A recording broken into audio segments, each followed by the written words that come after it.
baby. Oh, this one is special.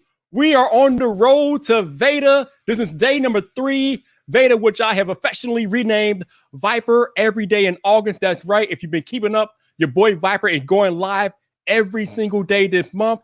This is night 3. And actually, this is another episode of VypDrive. We have a very special guest in the back. And let me get him out here so we can go ahead and go to work. Shout out to all of y'all populating the chat. I appreciate y'all. Thank you, thank you, thank you. It's time for your boy Viper to do what Viper does. Whew. Oh, yeah, this would have been a long time coming. I'm excited about this one. So, this is VypDrive episode 150, and this one has been a long time coming. We have one of the OGs of tech YouTube in the back. He's here. He's live. He's on VypDrive, which starts now.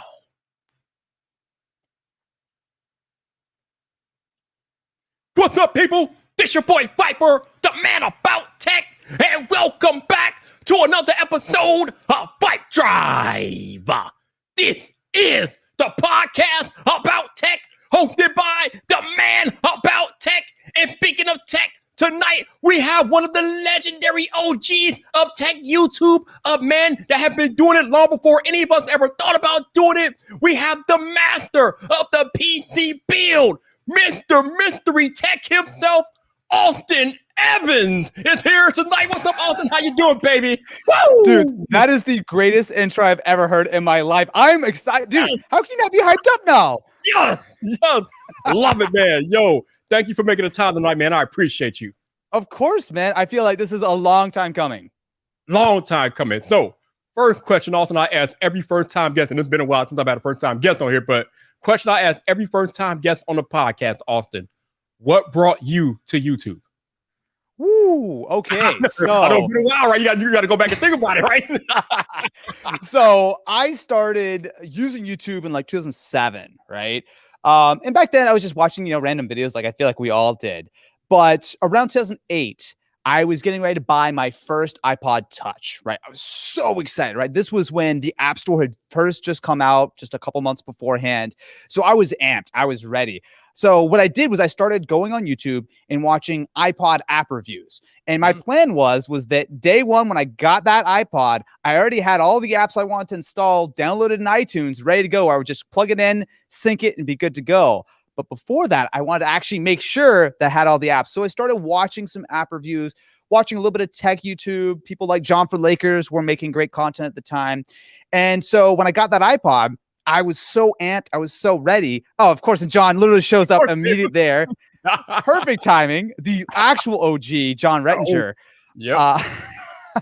But yeah, once I got that iPod, I was amped. I became friends with a guy who was doing a lot of tech content at the time. Some of those app reviews that I had been watching, started doing a little bit of writing, and then pretty quickly transitioned that into making videos, which were terrible, but that's how it started. So it started off you doing iPod app reviews. Okay, nice, man. Wow. The first probably dozen videos were all like application reviews. I did a couple of like rumor videos. Like I would just, borrow photos from like Engadget or whatever and be like, so with the iPhone 3GS, it's going to be getting an software update. Like those first videos were trash. It's funny because I talk to a lot of up-and-coming creators, and we always tell them that you need to make 100 videos before you even find your voice or begin to find your voice. So it's interesting to see you, one of the greatest of all time, say that your first videos were trash. And that's what we try to tell them. Like, your first videos are going to be trash, but if you keep doing this over and over and over again, you can look back a year later, 2 years later, look back at your first videos, and then, yes, you will realize that they were trash because you leveled up. Beautiful. Exactly. But it's fine. That's the way it works, right? I mean, there are very few creators who've started out with great videos. CGP Grey is one of the first people I can think of who his first video was massively viral, but this was a dude who had been a professor for years, who had a lot of this skill and he could turn it around. Basically, no one else is on that level. We all suck at the beginning, but it's fine, right? I mean, it does take, I think 100 videos is a pretty accurate sort of thing. Like, it takes a while to figure this stuff out, to figure not only what you like, what the audience likes, what works. I mean, there's a lot there. And the only way to really learn is just make it and make it and make it and just try to make each video better than the next. Man, oh my God, that's what the same thing I say. I always tell people, as long as you're better than your last video, you are winning. Man, Exactly. it wasn't your boss said. It's another thing your boss and Evan said. So that's what I'm talking about. Oh my! Already, we're only 5 minutes in. We already got Jim dropping on this podcast. I love it. So you have been doing this since 2008. We are in 2021. That's 13 years you've been doing tech content on YouTube. So I'm curious to get your thoughts. How has tech YouTube changed from when you first started up until what you're seeing on tech YouTube today? I know, right? Crazy. I know. Oh my God. So in those early days when I was making videos, right? So like I was like 16 when I started making videos. Wow. When I told anyone, and especially this was like even a year or two when I actually, you know, I hit partner and it actually started to become a real like legit thing. I would tell people I do YouTube, and most people's reaction was, well, "That's your job?" And they're like, yeah. I was like, YouTube, that's videos? I was like, no, tech videos. No one even knew what it was. So it was a totally different world. I mean, tech YouTube at the time was essentially, it was Chris Pirillo, it was John for Lakers, Soldier Knows Best, and Chilla Frilla, right? Marquez and I think were starting to come up in that 2008, 2009, but we were kind of that like second wave of YouTubers. I guess Chilla Frilla actually was coming up around that same time, but there were very few people. And that was one of the big advantages, was that even though most people didn't know what YouTube was, the thing was it was already owned by Google. So if I make a video on the Motorola Click or whatever random thing that gets announced, if I make a video on that, there's essentially no other videos on YouTube besides maybe like some CNET thing. And it would go quickly to the top of search, even on Google, right? So people were actually coming and finding these videos who didn't know who I was, didn't know what tech YouTube was, didn't know what YouTube was. But there were so few creators out there, right? I mean, this is the days of like Justine and Smosh and Fred and all these sort of real OGs who were making kind of like the funny, like random videos, but YouTube wasn't big enough to really have the well-defined niches that it does now. So in a lot of ways, you could make absolute trash videos and completely get away with it. Not anymore, right? Not anymore. No, but it's like people always ask, oh, is it easier to start now? But like, there are still a lot of reasons why I think it's good to start now, right? I mean, I think that you can learn from the, you know, decade plus of experience from the collective YouTube community and what not to do. Like you can get started at step one and, you know, avoid the 100 videos that we did and start finding your voice there. But I think it's completely disingenuous to try to say that it is easier to start now than later, right? Like, sure, in some ways it's easier now, but it was such a different space back then that it was an advantage. Like it was absolutely advantage, especially for someone like me who had no skills whatsoever. I had a lot of time to make some bad videos before I really needed to start stepping up the quality, like years before I really actually had to start like buying a real camera and shooting in 720p HD. Like none of that mattered in those early days. And it absolutely matters today. Definitely. So, and being one of the longtime tech YouTubers, you have over 5 million subscribers on YouTube. You're well respected. You are one of the biggest names in the tech space. What advice would you give to a new creator, whether it be a tech creator or a new YouTuber today who's just starting out? What advice would you give? I mean, make those videos first and foremost. Like, so when I first started making stuff, like I said, I was making iPod app reviews, right? That turned into stuff like I did browser tests, which were actually, those are some of my first like really popular videos of like Chrome versus Internet Explorer versus Opera. Like that kind of stuff actually did well for me. That expanded into more like kind of newsy stuff. I did a lot of jailbreaking content back when that was what all the cool kids did on like the iPhone and everything. I expanded into reviews. What really hit big was some of like the gaming content and like the PC build stuff, which you can kind of see a clear sort of evolution from like 2013 when I started doing more of that PC and gaming content to now, right? It just kind of like, it took 4 or 5 years to really find the niche. And once that was like, okay, I enjoy this, people enjoy this. It was something that not a lot of people outside of like Linus were really doing at the time. It was something that I really could sort of jump on. But have patience with yourself. If it's something that you enjoy doing, don't feel the pressure that you have to make it your full-time job and all this kind of stuff from day one, right? There are platforms you can do that. You can blow up on TikTok overnight. There are very rare scenarios in which you could do the same on YouTube. But in reality, you first need to love what you're doing, because no one's going to make hundreds of videos for next to no audience if you're not enjoying it, right? Like, so don't force it. Like if you're having fun, if you're learning, if you're growing bit by bit, that's great. But I feel like a lot of people try way too hard. They don't know what they're doing, which is fine because no one knows at the beginning, but then you kind of burn out too fast and then people fall off, right? You kind of have to find some kind of sustainable balance. But on the flip side, while yes, it is a lot easier back in the day, today, though, there's a lot of knowledge out there. There's a lot of existing creators that you can kind of learn from of what makes a good thumbnail, what's the right length of a video, what's a good cadence for your video, what's a good topic. All of these things, you can kind of get a good head start by kind of basing what other people are doing based on the topic or the category, whatever the case is. And if you make that good video, YouTube will serve it out, right? I think that's something that a lot of people don't fully like realize.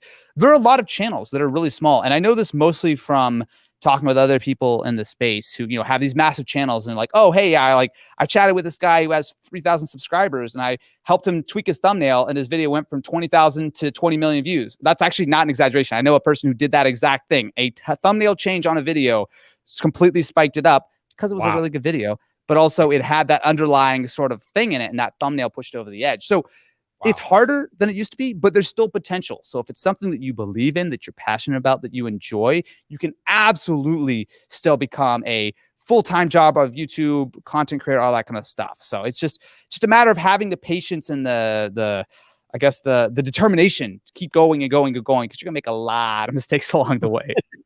Ain't that the truth? And I think it's important to add to this as well that while Austin said that you should take inspiration from other people that are already out there who have blazed the trail, by no means should you be, as a new creator, going out and copying what these people are doing, because why would anybody watch a copy when they can watch the OGs, okay? So don't go out here trying to really rip somebody off. It's not going to work. Don't do it. Yeah. It's like the only way that you can copy someone is if you do it better. And it is hard to do a format, to do an idea, to do a series better than someone else. If you see so I'll just take gaming, right? So in early YouTube, gaming content really wasn't a thing. There was Machinima, which was, man, I feel like it was like, this is the history lesson here. Machinima, which was huge, right? Yeah. This was where all the gaming content was, mostly because Machinima was one of the only ways you could actually monetize gaming content, which sounds crazy because gaming is one of the biggest sort of verticals on YouTube. But outside of that, there wasn't a lot of gaming content on YouTube. And a lot of people were making like Let's Plays and all this kind of stuff. But then people start realizing, oh, what if I do a face cam? What if I start actually editing the content? Like seeing a format, seeing an idea of doing gameplay videos, but elevating it, taking it to the next level is a great way to take inspiration. If you see PewDiePie has a React series, you're like, oh, you know what? I know I have a better gimmick. I have a better idea. I have a better idea of doing this. Go for it, right? But if you try to make the same thing as worse, good luck. Ooh, yeah, not a good look. So, this is the tech podcast, and we got to talk about some tech. So I have seen you and Mac Weinbach interact on Twitter hundreds of times, and you often, actually, let me rewind a little bit. So Samsung, oh, you already know where I'm going. So Samsung, I know. They got a couple of foldables out there. They got the Galaxy Fold. Oh, I don't even have mine. I'm in the kitchen. But they got the Galaxy Fold 2 out there right now, and the Galaxy Z Flip. And it seems that you tend to be more towards the Galaxy Z Flip. So talk about why you prefer that one over the Fold 2 or the original Fold. So, I mean, the easy answer is the Fold is way too big and I don't want to carry that around. Like just straight up, like so my daily drivers are a Z Flip and iPhone 12 mini, the smallest phones I can get my hands on.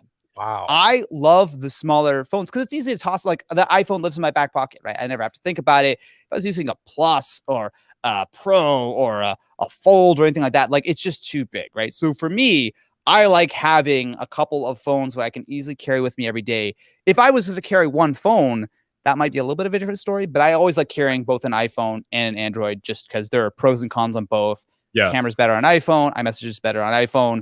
Most everything else I like doing on Z Flip. So that's sort of the short, medium answer. But the Z Flip is still cool to me. Like to me, it still has like, a year and a half into using the Z Flip.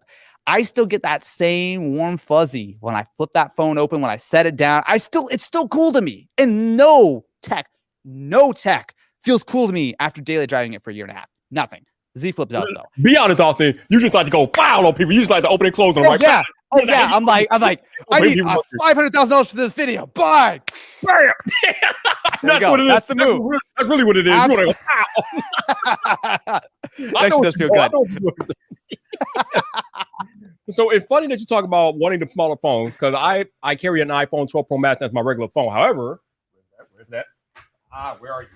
I recently got my hands on the iPhone 12 mini, And oh my Lord, this changed my perspective on using smaller devices. Now, I'm a big phone person. I like big phones. But after using this for an extended period of time, I do not think I'm getting an iPhone 12 Pro Max or 13 Pro Max or whatever they call it. I'm not getting a Pro Max this year. I'm getting the regular Pro or a regular iPhone 13 because I like the smaller form factor. I don't think I can drive a mini at the full time, but I definitely want a smaller iPhone. So I get you there. Yeah, it's like, I mean, I know a lot of people love their Pro Max, and if you're a big phone person and you're happy with it, cool. To me, the trade-offs with the mini are really in battery life primarily. I'm really happy with the smaller screen. That doesn't really bother me.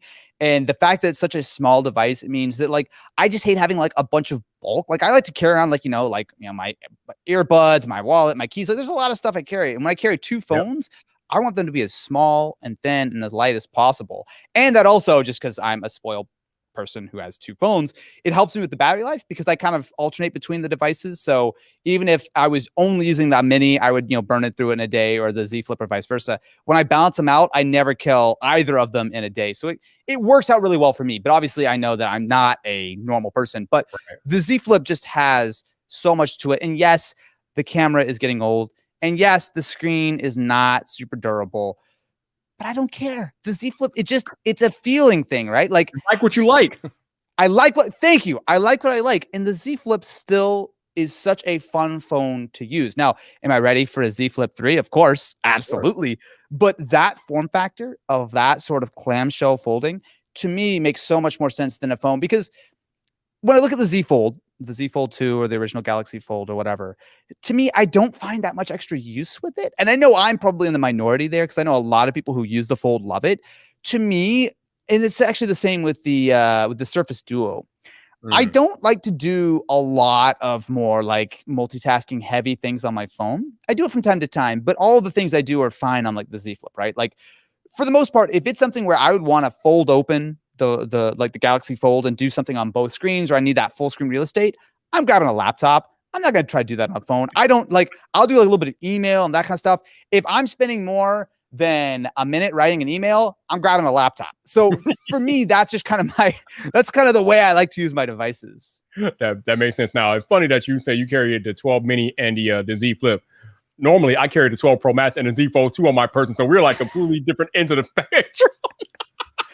Man, respect, dude. I get it, though. I get it, man. I get it. I just like having big phone, but I get it. After using the 12 mini, like I said, love it. Definitely getting a smaller iPhone this year. Yeah.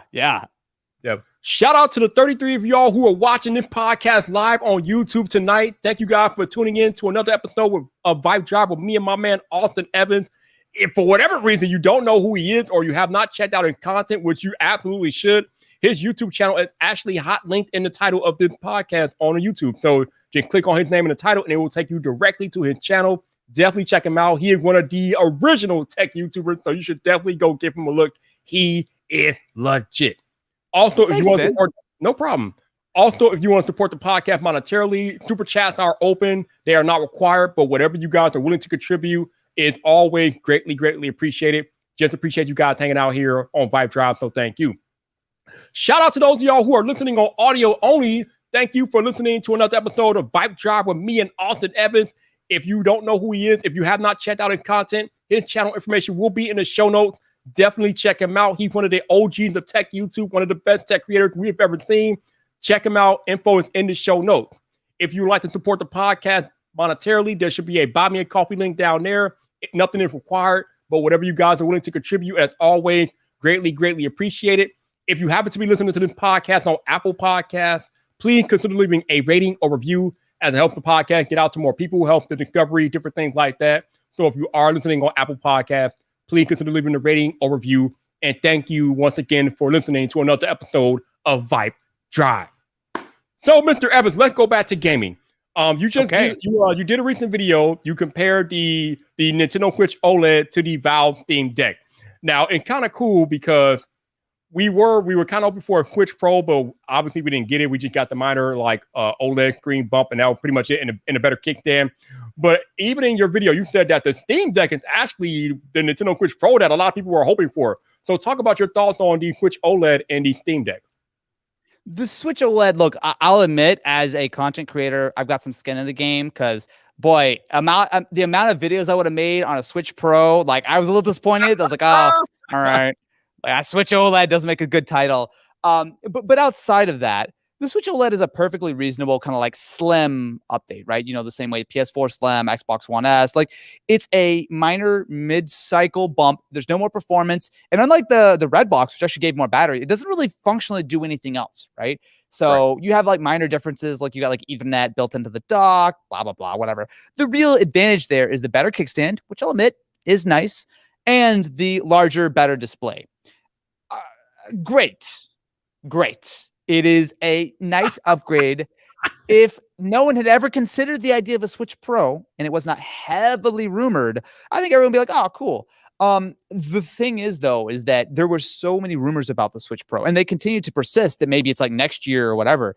That kind of pours a little bit of water on this whole thing. Because it's like, do you want to spend $350 on a Switch OLED now if a Switch Pro might be coming? Right? Like to me, it's a little bit of that. Yeah, it's kind of hard to justify. Whereas when you look at the Valve Steam Deck, it's like a slam dunk. Look at this stupid thing. Like we've looked at a lot of the GPD devices. I know there are other devices like the Aya Neo, and these are cool concepts, but they're never quite fully baked and they're expensive. The Valve Steam Deck solves both of these issues, right? I mean, obviously, having not tried it, grain of salt. But everything that we've seen here seems like Valve has made the right decisions on the hardware. The custom SoC that is very much like the PS5 or Xbox Series S, just cut down a little bit for mobile devices. Great. The fact that, yes, it's running SteamOS, which I think is fine. But the fact that you can not only run a lot of Windows games on SteamOS, it's a full Linux system, and you can very easily install Windows on it. Supposedly upgrade the SSD on it, as well as with any USB-C dock, go out to a monitor, mouse, keyboard, all that kind of stuff. Yep. These are the right decisions. Valve are making the right decisions. And to top it off, they're selling this thing for $399, right?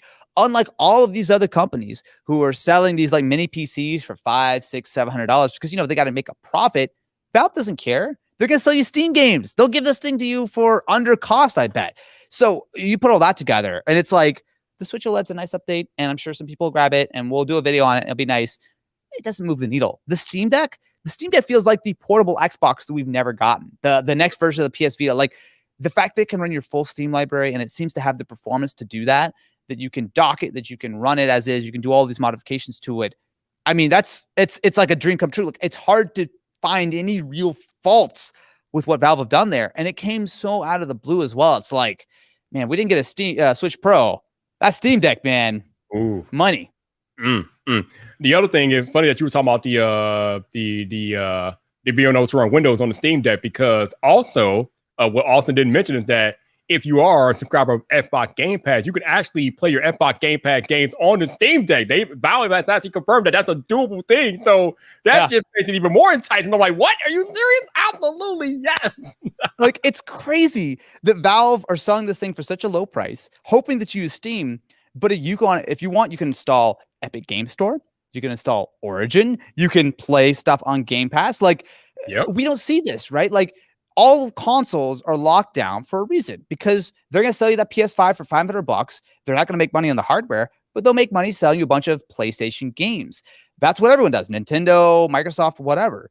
Steam and Valve have done it in a completely different direction where, yes, it has Steam loaded. It's going to have all of your games immediately playable from day one, or at least the vast majority, all of them if you do install Windows. But also you can do whatever you want with it, right? Completely open. It is just a PC that has a lot of the console advantages, but none of the locks, no reason to jailbreak, no reason to root. It's just open. Do whatever you want with it. I mean, is that what every enthusiast is always like, oh, I wish I could install Windows on my Xbox, whatever. That's exactly what they let you do on the Steam Deck. That is something which absolutely should be applauded.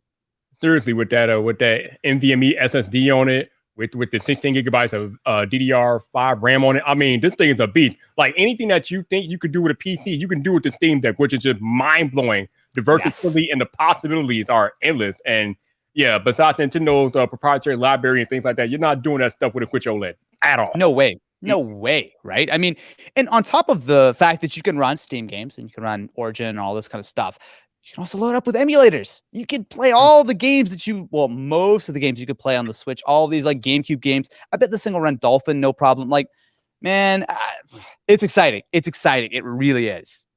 Unfortunately, it looks like they're suffering from the same thing that most other electronics manufacturers are suffering from in the pandemic. Availability is scarce. I don't know if I'm gonna go through it with it. Let me repeat this. I don't know if I'm going to go through with it, but I did put a reservation in for one. Mine's supposed to be coming in at Q2 of 2022. If you got it on the ground floor, you'll be getting it in December. So that's pretty cool. So yeah. Very few people got that December. I know one person who got December. Most people got Q1, Q2, which, I mean, it's fair. I mean, they're making these things as fast as they can, like everyone else. But it is kind of a little bit odd to buy a product and it shows up like a year later.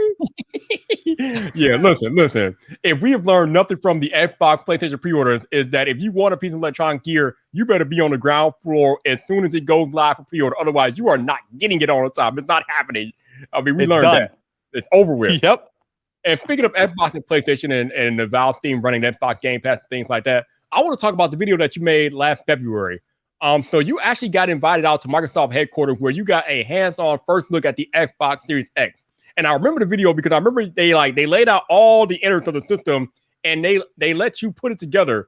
So talk about your experience doing that, because that had to be a pretty cool experience being at Microsoft, getting your hands on this unreleased new console, and then Microsoft has all the parts laid out on the table. Like, yeah, Austin, do your thing. Man, you talk about bucket list, right? Like some of the first videos I did on my channel, or I guess some, like it was a little bit later, but like in the first year or two, I had an Xbox 360, right? I scraped some money together, I bought it, and it was red ringing. And one of my first handful of videos that actually were successful was trying to show you how to fix the red ring of death, which is the stupid towel trick where you wrap the towel, the thing overheats, it reflows the solder, it works for like a day, right?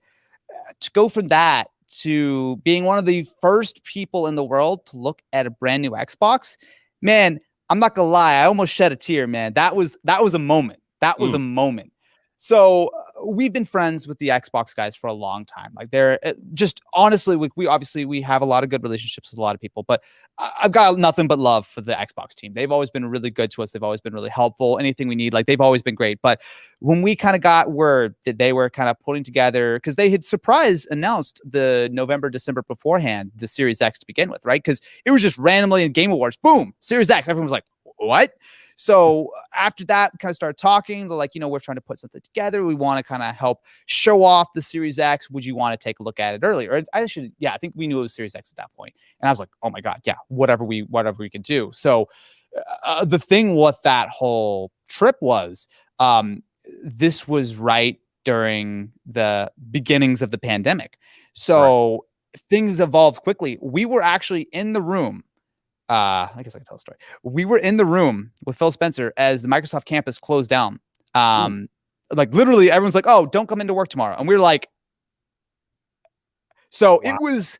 It was a moment. It was a moment. Thankfully, we were able to get everything we needed. We went home. I remember on that flight home, I got my laptop with that like terabyte of footage we shot of the Xbox, thinking it's the last time I'm going to be going anywhere for a while. I'm glad we got this in, because that video was massive, right? Not only was it incredibly successful, it was one of those videos that to me is up there with probably honestly, that fire video that I did years ago that like was channel defining, right? Like when do you get an opportunity like that in your life, in your career? So to me, I'm going to be always eternally grateful to the Xbox guys for trusting me, because at that point, the Xbox had been very vaguely leaked. They had talked a little bit about it, but very little of it was known. And I remember we were there. The only other people there were the guys from Digital Foundry. They're absolutely great. I've been watching them for years. So it was cool to experience that alongside them.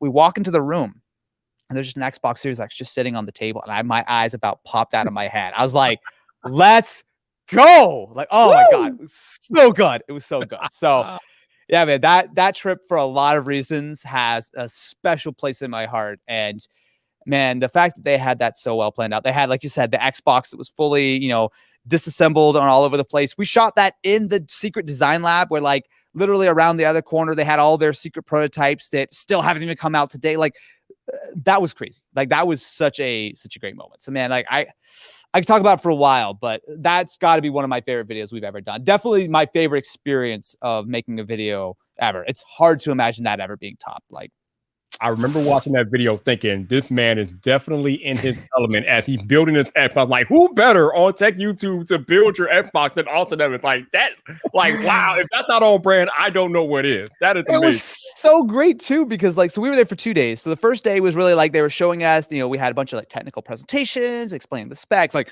honestly, they gave us way more detail than they really should have for a console that was coming out like 7-8 months ahead of time. Like, we knew like the exact specs of absolutely everything. And the thing that really surprised me, like, so being like, announced to do something like before announcement and like under embargo and NDAs and stuff, that's not that weird, right? Like, a lot of companies will say, hey, next week we're announcing a OnePlus or whatever the case is, we'll give you some information. We'll let you take a look at the thing. But the Microsoft people were so open with so much stuff, and we're so like, there was a lot of stuff that like I was thinking as they were telling me, like, should you be telling me this? I don't think you need to say this yet. Wait 6 months. I was just like, okay, writing it down. Yep. 16 gigs. Yep. Oh, so how many teraflops? Yep, got it. Don't take the note. I know. I was like, sure, whatever. I mean, you're happy, but they were all so nice being able to talk with the engineers, talking with people. And it's what's funny. I feel like, again, I could talk about this for a while, but like, one of the things that struck me, if you've ever spoken with like an engineer who's on like the silicon side or the design side or whatever, especially for something like this, which is a long-term project, they had a couple of the lead engineers who had, designed the whole system. And talking with them is funny because they designed this years ago, right? They were telling us stories about how like they had like early prototypes like 2 or 3 years before, or some long period of time, where they actually took it into some people's houses, obviously under like crazy NDAs, and they're like, hey, can you just fit this underneath your TV console? How does this work and feel in real people's homes? So like, they had been working on this design for years. They probably finalized it well before. So it's like, when you're talking with them, they're like, oh yeah, I had this idea for this. And it's like, for me, it's like, oh my god, this thing comes out later this year, it's brand new. And they're like, yeah, a couple years ago when I had this idea, it's like, wait, what? It's like the timelines are so long on these things, but it's a fascinating perspective to talk with the people who design these things. Because obviously we, as reviewers and pundits, we can be like, I wish they would have done this or that. But to actually speak with the people to see like, oh yeah, our custom engineered fan, we got exactly 132 millimeters because nothing would work. We had to completely design the shroud, or, this thing had never been invented. So we're like, you know what? We have this extra 2 inches of space in the Xbox. We're just going to do it. Like, that kind of stuff is just something you can't get without actually being in the room with people who are willing to tell you way more than they really should. Yes. And it's interesting that you say that, because I remember this year was the first year I got press credentials for E3. It was the first E3 I ever attended per se. And I remember people kept saying like, this is not E3. This is not E3 because you don't have the in-person meeting, the in-person networking that is accustomed to, not E3. I mean, what I meant to say, not E3. I meant to say the Consumer Electronics Show. Yeah. So people were not happy that CES was all digital this year. I mean, obviously it had to be, but people kept remarking about how this is not CES because there's no in-person. You can't talk to the people one-on-one like you just alluded to. So yeah, Definitely legit. And I could definitely attest to what you were saying about the Xbox team being cool. I talked to Aaron Greenberg almost on a weekly basis. Well, we used to before he went on summer break, but I met him in the Clubhouse room one day, and then I hopped in on his weekly chat in Clubhouse, and I met him, and he sent me out this t-shirt. So shout out to Aaron. So cool. The world's most powerful mini fridge. Aaron, I told you, Aaron, I want the mini fridge. I need first dibs on it before everybody will get their bloody little hands on it, Aaron. I'm saying, but no doubt. But yeah, the Xbox team, cool people for sure. They've helped me out a couple of times this year. So shout out to Microsoft and the Xbox squad. They are legit. But you might be a little biased, but I gotta ask you anyway. So yeah. I know you have both a PS5 and the Xbox Series X in the back room. I have both the Xbox Series X and the PS5. So Austin, I gotta ask you, even though you might be biased, which one do you prefer, sir? So I actually prefer both of them. No! Come on, Evans! Come on, Evans! Don't you dare come on here! Oh, okay. If I'm being really real here, come on, Evans. I actually think the PS5 has a little bit more to it. I think. Oh, okay. So the controller, first and foremost, I love the Xbox controller. I loved it on the Xbox One. The Series X a little bit better. The DualSense is next level. Now, to be fair, the battery life is trash. But outside of that, the DualSense gives you so many more sensations between the actual vibration, between the touchpad. There's so much more to it, right? But on top of that, I like what Sony has done with the PlayStation, generally speaking. I think that the digital edition is a really smart move. At $400, it's really hard to argue with. Yes, I know that it's not super simple to install this new SSD, but they allow you to do it without having to spend a lot of money on the Xbox memory cards, which I know a lot of people like those and like they're fine, but $220 for 1 terabyte SSD when you can spend like $100 and install it yourself, that to me doesn't really square. And a lot of the Sony exclusives, I'm a big fan of, right? So Last of Us, right? So a lot of what I've been playing on PS5 are PS4 games, but ignoring that, like Last of Us, right? Like Gran Turismo. There's so many titles that I've been playing on PlayStation for years that I'm just never going to play on Xbox. So a lot of stuff, if it's available on both consoles, I will play on Xbox because generally speaking, there's that little bit of extra performance. I like the fact that the Xbox on the technical side seems to have a little bit more with things like support for variable refresh rate. Generally speaking, a little bit more on the graphics horsepower and whatnot. But on the flip side, there still are, as was the case all last generation, a lot of excellent PlayStation first-party titles and PlayStation exclusives you simply can't get elsewhere. So I have high expectations for where Xbox and the Microsoft team are going to push their exclusives and push their games with the Series X and the Series S. Don't forget the Series S. I feel like people sleep on that thing. The Series S is great. But for me, Game Pass, absolutely. But for me, if for a lot of scenarios, I still like playing the PlayStation. I think I put more hours in the PS5 than the Series X. So we'll see. But both are very good consoles. It's like I said, I like them both. But if I got to pick one, it might be PlayStation. No, and I understand that. And if you're asking me, I'm picking the Xbox because I cannot live without Quick Resume. Quick Resume is like life-changing, man. Oh, my God. Yeah. Just being able to hop back and forth between games. Ooh. That's the thing. The Xbox, like I know some people are like, oh, the interface looks the same. It's like, yeah, it is, it's Windows based. It's based on the Xbox One. But the technical side of Microsoft, backwards compatibility, quick resume, you've got the auto HDR support, you've got the variable refresh rates. There's a lot that Microsoft does on the technical side of the Xbox, which is far superior to the PS5. Like, look, I like the look of the PS5 interface. It looks a lot nicer, but it also feels like a PS4.5. Like, it doesn't do that much more. So it really comes down to the PS5 is your gaming box. The Xbox is like the next best thing to a full gaming PC where you get the additional technical fidelity and the features that you can. If you really want to dig into it, most people might not notice or care, but I'll definitely agree with you. There are a lot of technical features on the Xbox, which just are not matched on the PlayStation side of the house. Now, before we move on past gaming, did you get a chance to participate in the Halo Infinite technical beta this weekend? Really? I haven't tried it. I didn't try it. Look, I'm going to be real.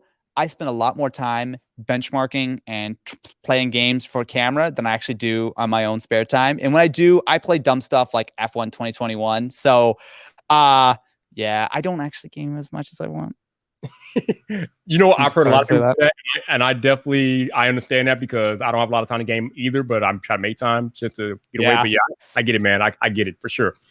All right, let me address some of the super chats I'm getting real quick. Shout out to my man Renee Ritchie for the $10, man. Renee, man, don't empty your bank account, Renee. Not on my account, but I appreciate you, man. Thank you. Renee's been showing up lately. Also, we got my man Tech 702 on brand with the 702. He does awesome thoughts on Google SoC. Does Google come out with their equivalent of M1 Max next year? Excellent question. No, is my short answer. So look, I'm really happy that they've got their new chips coming. Tensor, I would just side note, Tensor is a weird name because Tensor is like TensorFlow, Tensor Cores, like that's like a very AI thing. And the fact that they're just branding their entire chip on Tensor is weird. I hope that they change that branding because it's like saying your computer is GPU. It's like, doesn't make sense. But regardless, it's a good first step. And what they've announced, I think they put their best foot forward, right? So obviously they talked about all the Pixel stuff. It does have a custom designed Google chip, which is not massively new because they've been doing like the Titan security chips, the Pixel visual core to help with that kind of stuff. But it seems like this year they're not using Qualcomm. They're not using, any of the other vendors. They're making their own stuff. I will say, based on what we've heard, the custom things that they've done seem cool. The cynic in me is like, this is probably just a Samsung chip that has like a couple of Google tweaks that is made by Samsung. A lot of the rumors have pushed that the Whitechapel project was just a Samsung semi-custom chip, kind of in the same way that AMD does semi-custom chips for other manufacturers. So maybe there's some Google stuff bolted on, but it's mostly Exynos. Time will tell. So I will say, if what the rumors and just common sense kind of dictates it's probably not going to be a massively exciting chip outside of the stuff. And in fact, especially when you look at like some of the Verge interview that they did about talking about Tensor and everything, it seems like they're trying to downplay the traditional specs of like how powerful the CPU and the GPU is. They're trying to push more on like the AI, machine learning, Tensor, custom stuff they've done, which, to be fair, nothing against that. But I have a feeling if they had M1 levels of performance or anywhere close to that, they would be hyping that part of the story up and not the don't benchmark it because AI knowledge allows your video to look better. It's like, okay, I got you, but I can read between the lines. So basically what you're saying is that it's a smoke screen. That's what you're saying. I'm not saying that far. I'm just saying, like, look, if they had M1 levels of performance, they would be like, we have all this great AI and all this stuff. Also, I would like to curse on it, but I will not. We're going to wipe the floor with Apple or whatever the case is, right? You know what I'm saying? But they're not saying that. They're not saying that. Right, you're right. So it's like, look, they're clearly based on Samsung's stuff, right? And they even kind of said they're licensing other parts of their chip and blah, blah, blah, which Samsung does have AMD graphics coming soon. So that is one of the things that they've talked about for a while. The GPUs inside Samsung Exynos chips are going to be Radeon powered starting next year. So I don't think this chip has it yet, but if they stick the course and they start, using an AMD GPU and Samsung CPU and Google Visual Core and blah, blah, blah, you start making that could be a really compelling chip. But I think your expectations should be a little lower than M1 at the moment. I would say probably roughly equivalent to Snapdragon 888 kind of class. I don't think it's going to be a big step forward. I think it's going to be very similar to a lot of the Samsung stuff we have, just with some googly bits bolted on and the potential for that to get more impressive as time goes on. I would agree with you. Also, shout out to my man Big Cloud. Give me for the $5. He got to get Austin on the RGP podcast. Yeah, hit him up, man. Definitely. Yeah, hit me up, dude. And he does a gaming podcast. Definitely a legit dude. You should connect for sure. Yeah, sounds right. Great. So I got to ask you. I got to ask. Okay. How did Mystery Tech come to be? So, I'm just going to preface this by saying I have a bad memory, so I might be misremembering this. So it actually was an offshoot of building the Ultimate. So when Ken and I started working together, like 2016, one of the first things we did was we kind of set up where like he would throw products on the table. In those early, like building the Ultimate, like PS4 and some of our first really, really huge videos that actually, completely popped off. That was the kind of format, right? Where I don't remember with the building the Ultimates. I think I knew some of the products, but I think some of them Ken just picked and I was just, toss it. It'll be a funny joke or whatever the case is. That morphed into, what if we just did an entire video where I didn't know what this stuff was? And I think it was just really as simple as that, of just Ken bought a bunch of random stuff on Amazon, threw it on the box. I reacted, I unboxed, I went through it. Those first episodes of Mystery Tech, we're well over 50 episodes of Mystery Tech over the last 3-4 years, however long it's been. And it's just evolved and it's gotten bigger and more elaborate. And these days we shoot Mystery Tech every week. Like we shoot Mystery Tech every week. We shoot a number of products. And instead of what we used to do was just, sit down and in the early days, it'd be like 45 minutes, take a look at 3 products. It's a 5-minute video. We're done. Toward the end of last year, we had gotten to a 6-hour shoot for a single episode of Mystery Tech. I would be there item after item, take a break, item after item, especially because a lot of those items on Mystery Tech, when we would drop on the table, would require an hour of downloading updates or whatever. Like there's so much downtime waiting for these things. So what we've done nowadays is we shoot for a few hours every week and we sit down, we do 2, 3, 4 items, and then we take those items in their individual segments and then we build episodes around them. Because one of the other problems we used to have with Mystery Tech is we would sit down, that 6-hour shoot or whatever, we would shoot 10 items and we would only include 6 in the video. We would cut out all the extras. So instead of doing that, now we actually shoot them as individual segments. And then basically we have like this Trello board where we have all our different items for Mystery Tech. And it's like, okay, this week's episode of Mystery Tech, let's go in and go boop, boop, boop, pull the right items, package the video together. Also makes it a lot easier when we're like cutting it down for like Facebook or whatever. But that's the long and short of how Mystery Tech went from like a funny little gag to being probably along with Broke vs. Pro, like one of our favorite, or most people's favorite series that we do. That is crazy. 6-hour shoots. Wow. They were long. Like we were all like, that was the other thing. Like it was cool because like, I would put a costume on and it'd be a funny gag. But the thing is, we also have to turn off the air conditioning. We live in SoCal. We always have to turn off the air conditioning while we're shooting. 3, 4, 5 hours in a costume. It's hard to keep that energy up. Like, it's good because, like, you know, like I can reference the joke from the segment before or have the item or whatever. But like those shoots were long and everyone was just like gassed at the end, right? Like we were just like, all right, going home. I'm just gonna go like collapse. It's a lot more sustainable now where we can actually do multiple a month. Whereas before it's like, we're going to do one of these things a month. Everyone's here. Everyone's ready. Everyone goes, But now it's a lot more fun. Question for you. I know you used to be in the same studio or same building as Jonathan Morrison where he shoots his videos. Are you still close to him? Are you guys in the still same building or did you move or? Yeah, we're still in the same area. Yeah. Okay. All right. Yep. I'm actually going to be in LA in September, so maybe we can get together if you have time. I don't know, but I will be out there. Man. Nice. Yeah. Come check out the studio tour, my friends. Oh, yeah, absolutely. We'd love to, man. Big Cloud, another super chat. He wants to know what's the best way to hit you up, Austin. Twitter. Hit me up at Austin, not Duncan. I tell you all, every video, hit my Twitter, baby. I'm telling you, that's what it is. It's always Twitter, man. Twitter is the place. Like, I love TikTok. Instagram's fine. Twitter is where I wake up in the morning, check my notifications, open up Twitter. Twitter is life, man. Twitter is literally life for sure.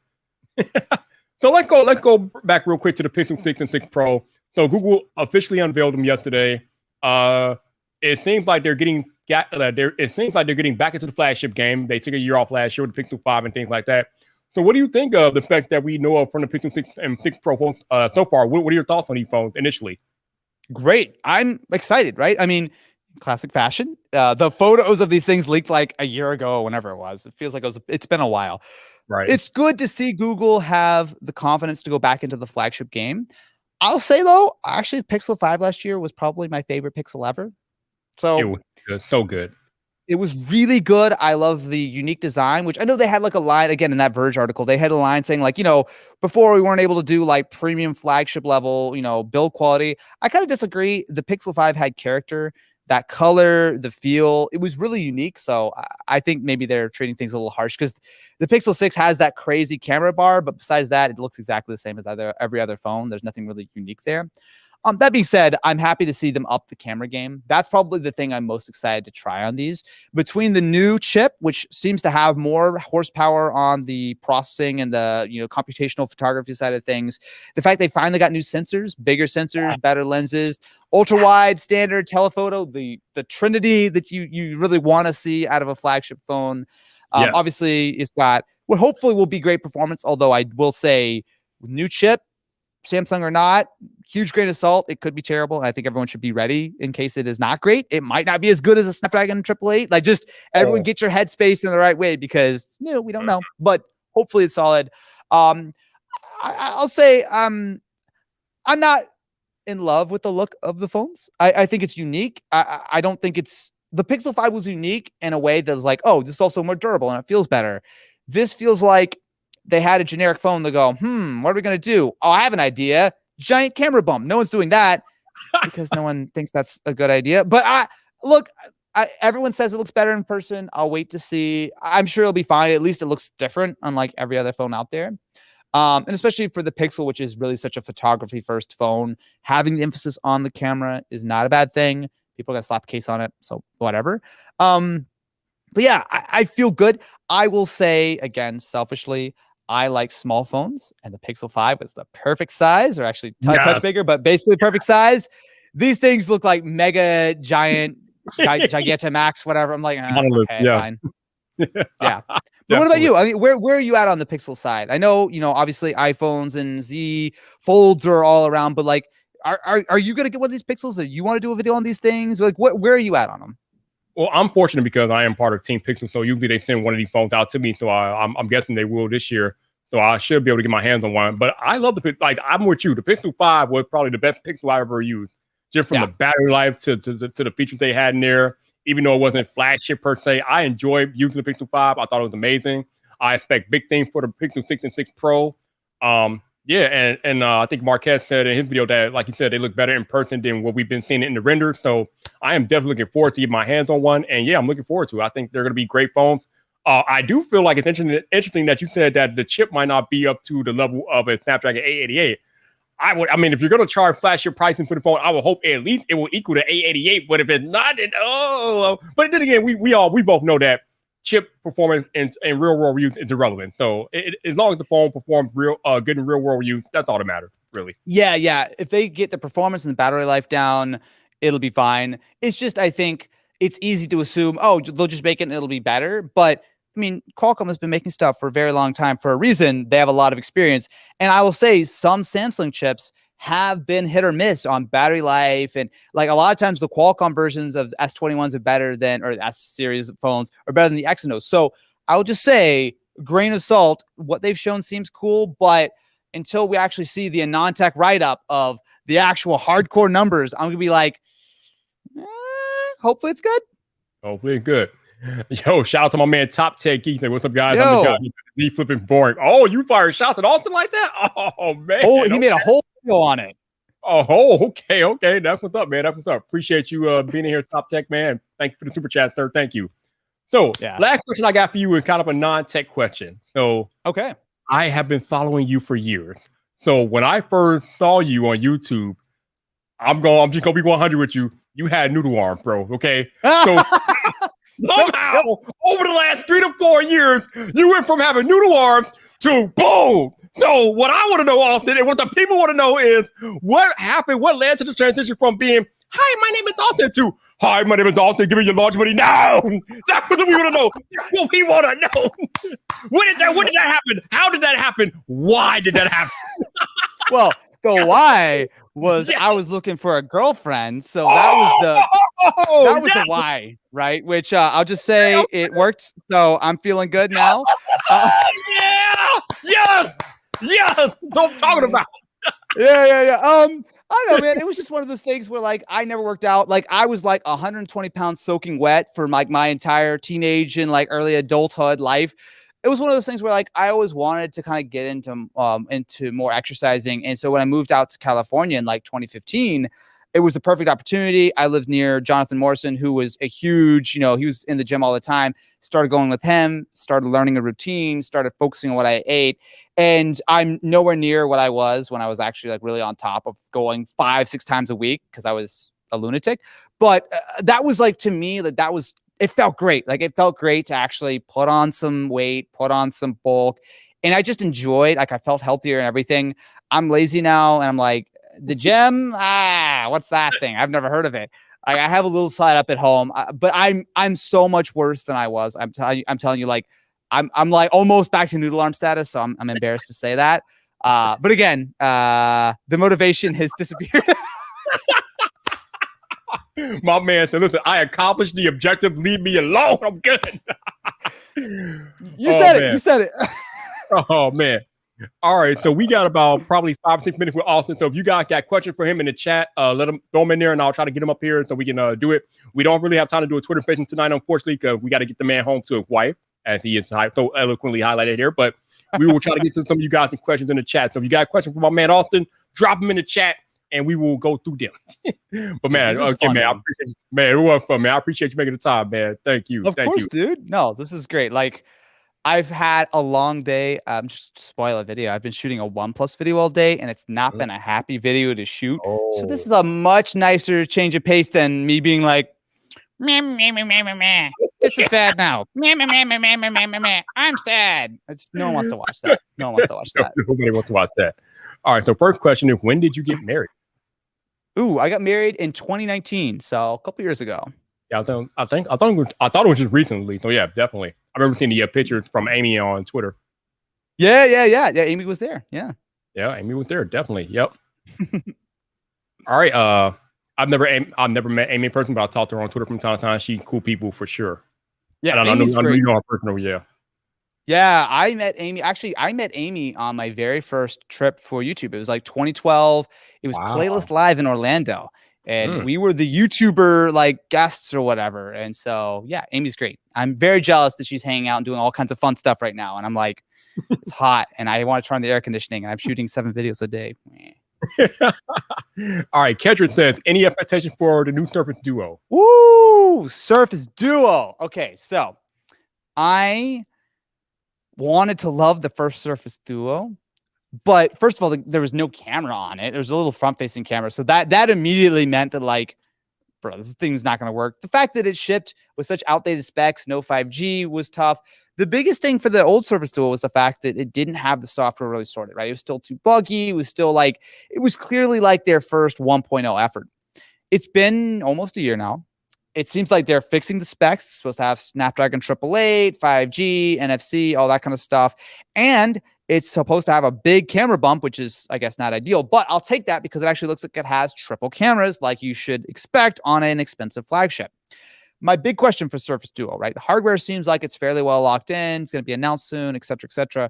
My big question is what they're going to do on the software side. The Surface Duo, to be fair, I have not tried it in a few months, so maybe things have changed a little bit. But the Surface Duo, last time I tried it, still wasn't great. Like, it was good. Sometimes it still kind of glitched out, still wasn't super smooth. The window, I don't even know if it still has Android 11 yet. Like, it was really behind on the side. So I want to see a Surface Duo with the camera and the better hardware. But what I really want to see is Microsoft making a real commitment, saying, look, this thing is great. We've got all the stuff figured out. We worked with Google, whatever the case. I don't care. This phone needs to be better on the software side to be worth that kind of money that they want to charge. Because if they get the software right, especially with this camera added on, they've already got the hardware right. So, like, obviously it's easy for me to say, just fix your software. But if they can get it working the way that they kind of initially sort of showed off at the beginning, I'll be very happy. Yeah, that was the big complaint out of all the videos and reviews that I saw. The software was just not it, and people were not happy. So if they can get that together for version 2, we got something on our hands. Big Cloud, what's your favorite console? I know we talked about this a little earlier, but I think Austin leaned toward PS5. At the moment, but new consoles. But you're talking like old consoles, man, like PS1, Game Boy Advance. So what's your favorite console of all time, Austin? Let's go there. I mean, PS1. I mean, it was PS1, Game Boy Advance. It's hard for me to pick one. I have a lot of great times on both those consoles. So yeah, GBA SP, I guess I would slide slightly above. But yeah, Game Boy Advance SP and PS1. All right, Teflon, he said your original name was Duncan 3303. He said, "What made you pick the name or whatever?" I didn't know that. So yeah, so my first username, going back to the beginning of our conversation, I made my channel in 2007. Didn't upload to it immediately, but I made the channel, and that was my screen name. That was my, like, I think it was an original. Oh God, it was like a Yahoo. Or it was some like email address. It was like, you know, like back in the day where if you type in, or even today, you type into Gmail like Austin at Gmail to go, it's taken, whatever. But they'll give you a little like recommendation. I've typed in like Duncan or whatever, and it's like showed 33303. And I was like, sure, whatever. And that was just my screen name for a while. The Duncan part is just an old joke because when way back, even before YouTube and everything, when I was a kid, I was like, I'm not going to use my real name. I'm going to use Duncan because that sounds cool. And then that stuck when I started making videos. And then like I was using it, so everyone called me Duncan. So I called myself Duncan. It got weird. So I ripped the Band-Aid off and switched everything over to Austin after probably a couple years. But yeah, that's the original story. 12-year-old Austin called himself Duncan. The email address was that, and then it just spiraled out of control for the next several years until I finally fixed it. Gotcha. All right, last question for Austin tonight. Top Techie wants to know your wish list for the iPhone 13. Ooh, good question. 120 hertz display. I want that on Z Flip, which seems like we're going to get. I want that on iPhone. At this point, the extra fluidity of a high frame rate display, I think, should be non-negotiable on any. I mean, if a $180 OnePlus Nord has it, man, I want it on my $1,000 iPhone or whatever the case is. So 120 hertz display. Always better cameras. Always until the end of time. I actually shoot a lot of stuff on iPhone, right? A big reason why I carry that iPhone 12 mini. I do almost all of TikTok and social media, Instagram, all that kind of stuff. I shoot a lot of actual video for the main channel on iPhone, right? So in fact, last night I was at home, had an idea, set up my iPhone, a couple lights. I bet no one will notice that chunk was shot on iPhone. Like, it just fits, right? So I always want better cameras, better video, all that kind of stuff. Outside of that, though, I mean, it seems like iPhone 13 is going to be a little bit of a more minor upgrade year. And we already got the new design last year. So for me, I want higher frame rate, which probably is only going to be on the Pro models, which I might not get the Mini this year if it's really that much worse than the Pro, and better cameras. And obviously, as always, I'll appreciate all the performance you can give me. But I mean, this A14 is so far ahead of anything that even I try to do with it that, man, they can give me an A14 Mark II and I'll be like, whatever, I don't care. Like, I just want those camera upgrades and those screen upgrades. Yeah, the Apple A series chips are like in a league of their own for sure, man. Definitely. God, years ahead, still years ahead. Still, for sure. Shout out to y'all who are watching on YouTube tonight. Thank you guys for tuning in to another episode of VypDrive. If you enjoyed the episode with me and my man Austin Evans, as I alluded to earlier, his YouTube channel is actually hot linked in the title. So if you're on YouTube watching, click on his name in the title and it will take you directly to his YouTube channel. You should check him out. If most of y'all, I'm pretty sure, know who he is and seen the content, but in case you haven't, hot linked in the title, click his name. It'll take you to his channel. The dude is legit. Definitely check him out.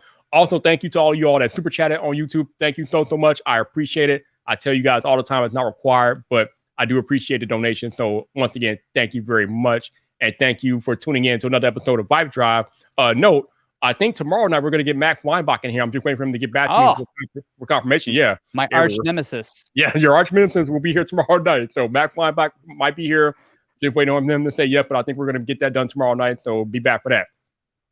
Shout out to those of y'all who are listening on audio only. Thank you for listening to another episode of VypDrive this week with me and my man, Austin Evans. Again, if you want to check out his content, his info will be down in the show notes. You should check him out. He is definitely legit. Also, if you want to support the podcast monetarily, there should be a Buy Me a Coffee link down in the show notes as well. Again, nothing is required of you, but if you are willing to contribute, as always, I will be greatly, greatly appreciated. If you happen to be listening on Apple Podcasts, please consider leaving a rating or review as it helps more people discover the podcast and help Apple sort of recommend it and different things like that. So if you are listening on Apple Podcasts, please leave that rating or review. And thank you for listening to another episode of VypDrive. But until the next time, which will be tomorrow, people, this your boy Viper, the man about tech. You know where to find me. So come back for more.